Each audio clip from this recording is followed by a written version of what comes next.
आप लिखेंगे कि इस नियम के अनुसार जो है जो विद्युत फ्लक्स है, ये शब्द पहले लिख देंगे, क्या लिख देंगे, विद्युत फ्लक्स, कि विद्युत फ्लक्स जो है वो किसी पृष्ठ पर वितरित आवेश का 1/ε0 गुना होता है।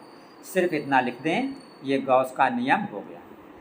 यदि मान लें कि पृष्ठ का आवेश Q हो तो जो विद्युत फ्लक्स आपका होगा, जिसे हम दिखाते हैं किस अक्षर से, फाई और साथ में ये सफिक्स ई का मतलब इलेक्ट्रिक, विद्युत, तो विद्युत फ्लक्स फाई ई बराबर हो जाएगा Q आवेश, और आवेश का 1/ε0 गुना, गुना का मतलब गुणा, तो 1/ε0 बराबर Q का 1 में इंटू तो Q और नीचे ε0। इसका मतलब फाई ई बराबर Q/ε0। यही गॉस का नियम है। फिर से एक बार सुन लीजिए, जब भी पेपर में आए कि गॉस का नियम क्या है, तो आप लिखेंगे कि विद्युत फ्लक्स किसी पृष्ठ पर वितरित आवेश का 1/ε0 गुना होता है।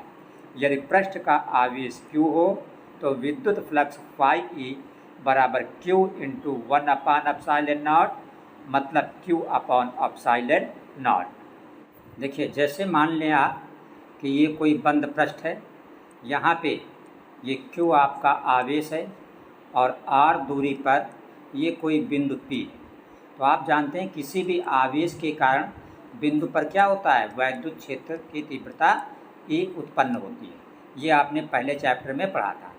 तो यही बंद पृष्ठ का मतलब है कि इसके लिए फाई ई बराबर जो होता है वो Q/ε0 होता है। तो इतना आपका हो गया गॉस प्रमेय का। ठीक, अब यहाँ पे हमने नोट्स में लिख दिया है, आपको क्या रखना है कि जो गॉस का नियम है ये सिर्फ बंद पृष्ठ पर लागू होता है। जैसे ये पृष्ठ कैसा है, बंद है, ठीक है। मेन पॉइंट ये MCQ में पूछा जाता है कि गॉस का नियम किस पृष्ठ पे लागू होता है, तो आप बताओगे बंद पृष्ठ, और फिर उस बंद पृष्ठ को क्या कहा जाता है, गॉसियन पृष्ठ कहा जाता है। अब आगे हम समझेंगे कि कभी कभी पेपर में पूछा जाता है कि गॉस के नियम को सिद्ध कीजिए, मतलब सिद्ध कीजिए कि फाई ई बराबर Q/ε0। तो देखते हैं गॉस प्रमेय की उपपत्ति। यहाँ पे ये हमने एक पृष्ठ लिया है और इसका क्षेत्रफल क्या है, कैपिटल A। तो वही हमने लिखा, माना पृष्ठ का क्षेत्रफल A है और इस पृष्ठ का केंद्र हमने क्या ले लिया, ये O ले लिया है। तो लिखा है केंद्र बिंदु O पर ये प्लस Q कोई क्या है, आवेश रखा हुआ है। अब जहाँ पे आवेश होता है वहाँ से R दूरी पर हमने बिंदु क्या ले लिया, P। तो वही हमने लिखा है O से R दूरी पर बिंदु P पर वैद्युत क्षेत्र की तीव्रता, यहाँ पर P पर वैद्युत क्षेत्र की तीव्रता हमने मान लिया क्या है, E है, ऐसे। तो वैद्युत क्षेत्र की तीव्रता आवेश की दिशा में ही होती है, प्लस आवेश है तो क्षेत्र की तीव्रता इसी डायरेक्शन में होगी। तो आप जानते हो E बराबर इस केस में क्या हो जाता है, E बराबर 1/4πε0 इंटू Q/r²। ये हमारा हो गया समीकरण नंबर 1।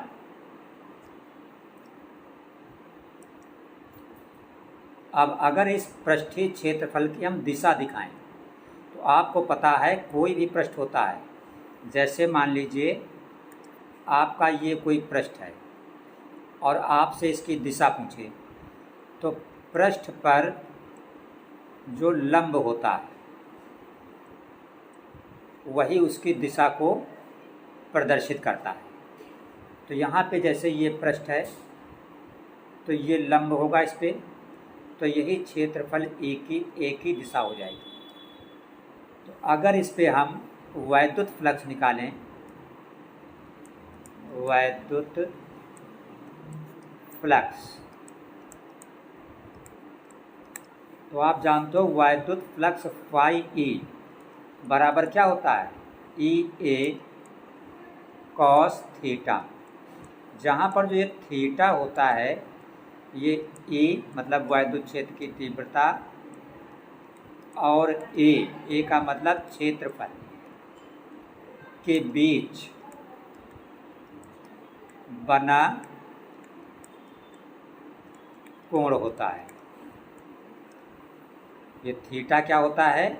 वैद्युत क्षेत्र की तीव्रता ई और क्षेत्रफल की दिशा के बीच बना कोण। तो यहाँ पे देखिए यही वैद्युत क्षेत्र की तीव्रता है और यही क्षेत्रफल ए की दिशा है। जब दोनों एक ही लाइन में हैं तो कोण नहीं बनेगा। दिस मीन्स कोण थीटा बराबर क्या हो जाएगा? 0 हो जाएगा। और जब थीटा बराबर 0 तो यहाँ पे कास 0 हो जाएगा। और ट्रिग्नोमेट्री में कास 0 बराबर क्या होता है? 1 होता है। तो जब यहाँ पे 1 बन जाएगा तो 1 का ई में गुणा होगा तो क्या होगा? ई हो जाएगा। तो फाई ई बराबर हमारा क्या हो जाएगा? ए हो जाएगा। अब यहाँ पे ई की जगह पर हम ई का ये वाला मान रख देंगे तो हमारा बन जाएगा फाई ई बराबर, अब ई की जगह पर हम क्या लिख देंगे?